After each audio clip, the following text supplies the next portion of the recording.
Post অফিসের নতুন FD interest আসার পর থেকে সব ব্যাংক এখন টেনশনে আছে।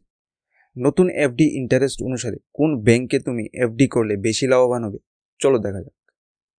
যদি প্রিন্সিপাল অ্যামাউন্ট হয় 5 লাখ টাকা আর যদি পিরিয়ড হয় 5 বছরের,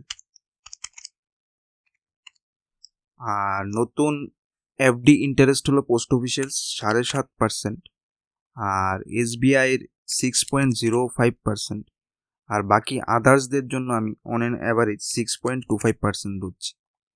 তাহলে দেখতেই পারছো তোমরা 5 বছরে তোমরা পোস্ট অফিসে ইন্টারেস্ট কামাতে পারবে 2,17,815 টাকা, আর এসবিআইতে 1,70,692 টাকা।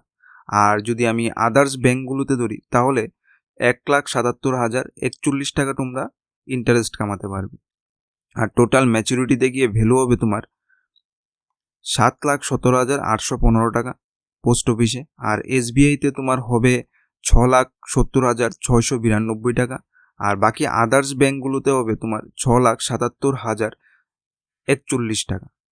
তাহলে তোমরা ক্লিয়ারলি দেখতেই পারছো যে পোস্ট অফিসের এফডিতে তোমরা যদি এফডি করো নতুন প্ল্যানে, তাহলে তোমরা খুবই লাভবান হবে বাকি ব্যাঙ্কগুলোর তুলনায়।